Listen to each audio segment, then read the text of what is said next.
وصحابه أجمعين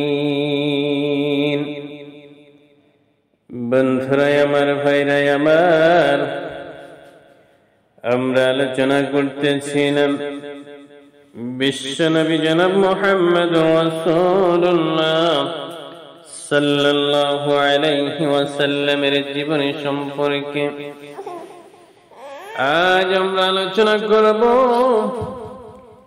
আল্লাহর নবী বিশ্বনবী জনাব মুহাম্মদ রাসূলুল্লাহ সাল্লাল্লাহু আলাইহি ওয়াসাল্লাম হুদায়বিয়ার সন্ধির পর যে মহান সুযোগ লাভ করেছিলেন, আর এই সুযোগে ইতিপূর্বে বাদশা নাজ্জাশীর দরবারে চিঠি পাঠিয়েছিলেন। বাদশা নাজ্জাশ ইসলাম গ্রহণ করলেন।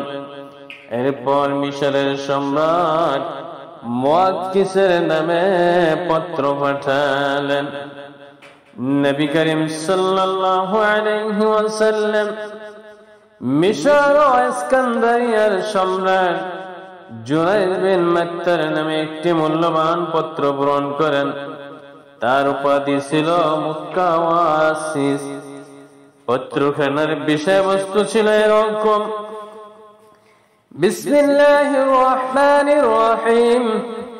আল্লাহর বান্দা এবং তার রাসূল মুহাম্মদুর রাসূলুল্লাহ সাল্লাল্লাহু আলাইহি ওয়াসাল্লামের পক্ষ হতে কি প্রদান মক্কাওয়াসীর প্রতি সালাম।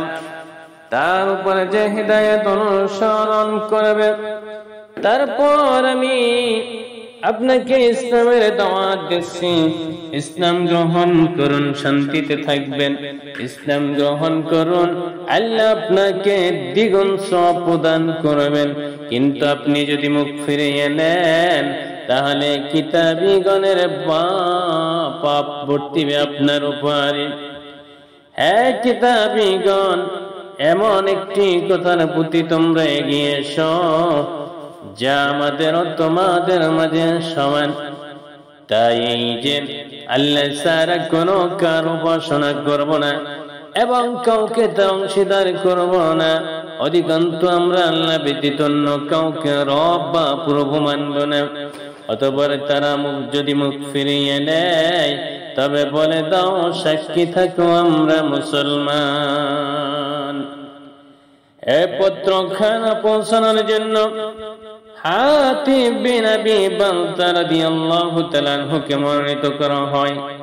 তিনি মক্কাওয়াসীদের দরবারে উপস্থিত হয়ে বললেন, এ পৃথিবীর উপর তোমাদের পূর্বে এ ব্যক্তিগত হয়ে গিয়েছেন, যিনি নিজেকে বড় প্রভু মনে করতেন। আল্লাহ তাকে শেষ ও প্রথমের জন্য মানুষের শিক্ষণীয় করেছেন। প্রথমে তো তার দ্বারাই মানুষ প্রতিশোধ গ্রহণ করেছেন। অতঃপর আল্লাহ তাকে প্রতিশোধের লক্ষ্যস্থানে পরিণত করেছেন। অতএব অন্যদের থেকে শিক্ষা গ্রহণ করুন, এবং এমন যেন না হয় যে অন্যরা আপনার থেকে শিক্ষা গ্রহণ করবে। মুক্কাসী বলেন, আমাদের একটি ধর্ম আছে এবং যতক্ষণ এর চাইতে উত্তম কিছু না পাবো, ততক্ষণ আমরা তা পরিত্যাগ করব না। হাতিব বিন আবি বালতা বলেন, আমরা আপনাকে ইসলামের দাওয়াত দিচ্ছি, যে ধর্মকে আল্লাহ তাআলা অনন্য সকল ধর্মের পরিপূরক হিসাবে তৈরি করেছেন। দেখুন, এ নবী সাল্লাল্লাহু আলাইহি ওয়াসাল্লাম মানুষকে ইসলামের দাওয়াত দিয়েছেন।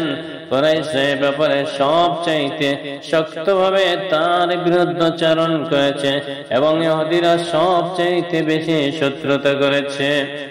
কিন্তু খ্রিস্টানগণ সবচাইতে নিকটে থেকেছে। আমার জীবনের শপথ, মুসা আলাইহিস সালাতু ওয়াস সালাম যেভাবে ঈসা আলাইহিস সালাতু ওয়াস সালাম সম্পর্কে শুভ সংবাদ দিয়েছিলেন, আমরা কোরআন মাজিদের প্রতি আপনাদের ওইভাবে দাওয়াত দিতেছে যেমনটি আপনারা তাওরাত অনুসারীদের ইঞ্জিলের প্রতি দাওয়াত দিয়েছিলেন। যখন যে সম্প্রদায়ের মাঝে যে নবীর আবির্ভাব হয় তখন সেই সম্প্রদায়ের লোকজনদের সেই নবীর উম্মত হিসেবে গণ্য করা হয়, সে নবীর আনুগত্য করা তখন সে সম্প্রদায়ের লোকজনদের অবশ্য করণীয় কর্তব্য হয়ে পড়ে। আপনারা নবীর অনুসরণ করেছেন, আমরা কিন্তু আপনাদেরকে মসির দিন হতে বিরত থাকতে বলছি না, বরং তার দিনের পরিপূরক ব্যবস্থার অনুসরণের জন্য দাওয়াত দিচ্ছি। মুকাওয়াক্কিস বলেন, এ নবীর ব্যাপারে আমি চিন্তা ভাবনা করলাম, এতে আমি একটু পেলাম যে তিনি কোন অপছন্দনীয় কথা কিংবা কাজের নির্দেশ প্রদান করেননি এবং কোন পছন্দনীয় কথা কিংবা কাজ হতে নিষেধ করেননি। তাকে ভ্রষ্ট জাদুকর কিংবা মৃত্যু ভবিষ্যদ্বক্তা বলেও মনে হয় না, বরং আমি তার নিকট নবুয়তের সকল নিদর্শন পাচ্ছি যে তিনি গোপনকে প্রকাশ করেন এবং পরামর্শের সংবাদ দিতেছেন। আমি এ ব্যাপারে অধিক চিন্তা ভাবনা করব।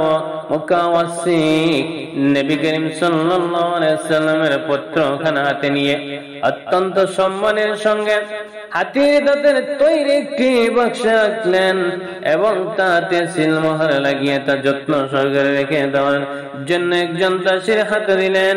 অতঃপর আরবি ভাষা লিখতে সক্ষম একজন কেনানি লেখককে ডাকিয়া তিনি রাসূল করিম সাল্লাল্লাহু আলাইহি ওয়াসাল্লামের দরবারে পত্রের জবাব লিখলেন।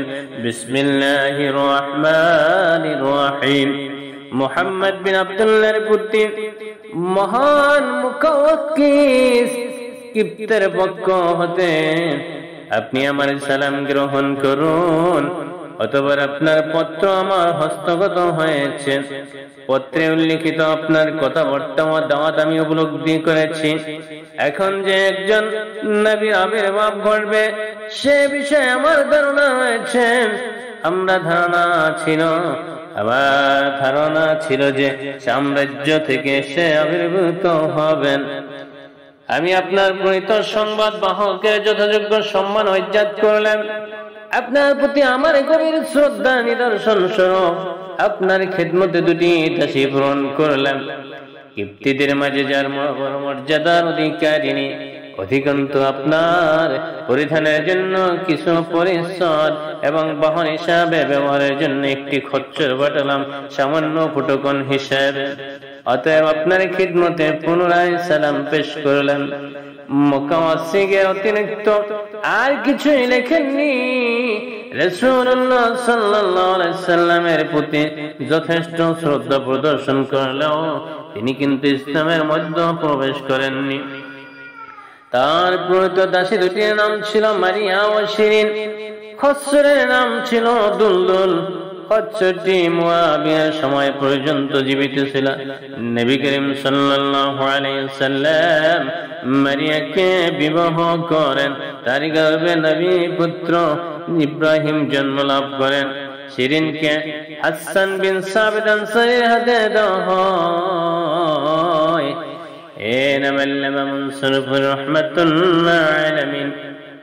গ্রন্থ প্রথম খন্ডে 178 পৃষ্ঠে উল্লেখ করেছেন। ডক্টর হামিদুল্লাহ তার বিনাইমে বলেছেন, রাসূল আকরাম সাল্লাল্লাহু আলাইহি ওয়াসাল্লাম क्या से जिंदगी। ইবনে কাইয়্যিম রচিত জাদুল মাদ 3 খন্ডের 61 পৃষ্ঠায় অল্প দিন পূর্বে এ পত্র হস্তগত হয়েছে। ডক্টর হামিদুল্লাহ সাহেব যে ফটোকপি পেয়েছেন তাতে এবং জাদুল মাদ লিখিত পত্রে কেবল 2টি অক্ষরের পার্থক্য আছে। জাদুল মাদ আছে আসলিম তসলিম আসলিম ইয়াতিকাল্লাহ।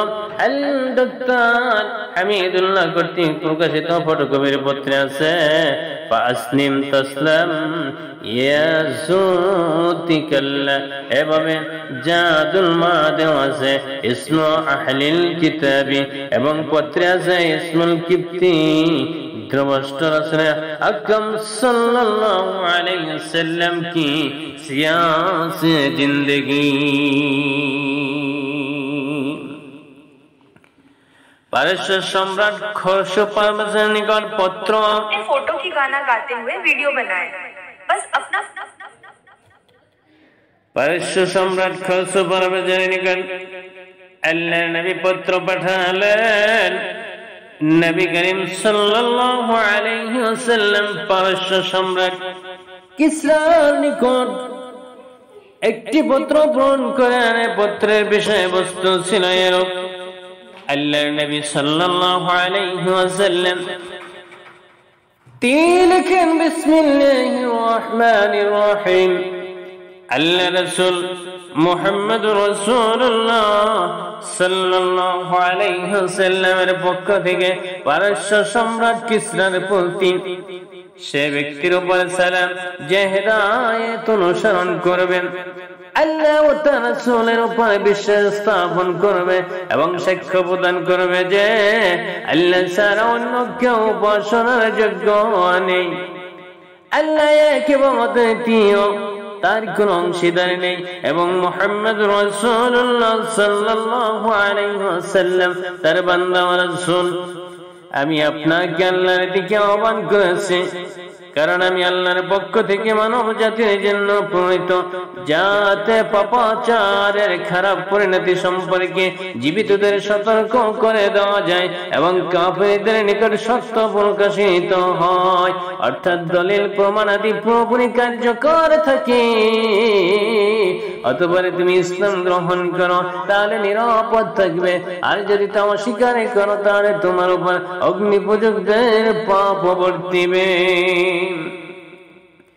এই পত্র বহনের দূত হিসেবে নবী করিম সাল্লাল্লাহু আলাইহি ওয়াসাল্লাম আব্দুল্লাহ বিন হুযাফা সাহমীকে মনোনীত করেন।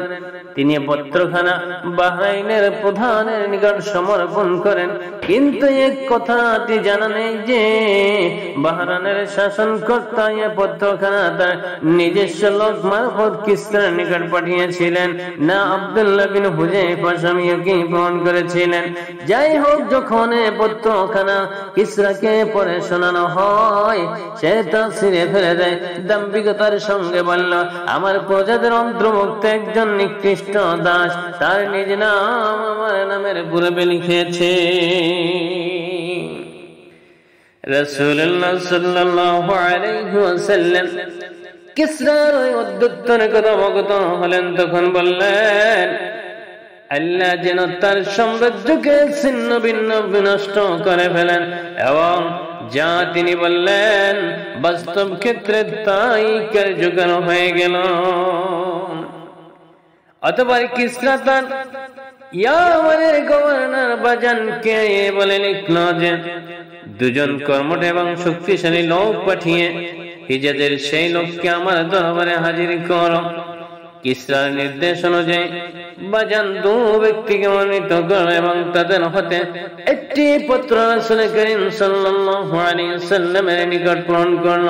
পত্রে রাসূল করিম সাল্লাল্লাহু আলাইহি ওয়াসাল্লামকে কিসরা প্রাসাদে উপস্থিত হওয়ার কথা বলা হয়েছিল। তখন তারা মদিনায় গিয়ে রাসূল করিম সাল্লাল্লাহু আলাইহি ওয়াসাল্লামের সামনে উপস্থিত হলো। তখন তাদের একজন বলল, সম্রাট কিসরা ইয়ামানের গভর্নর বাজানের নিকট একটি পত্রের মাধ্যমে নির্দেশ প্রদান করেছেন একজন লোক পাঠিয়ে আপনাকে কিসরা প্রাসাদে হাজির করার জন্য। বাজান প্রধান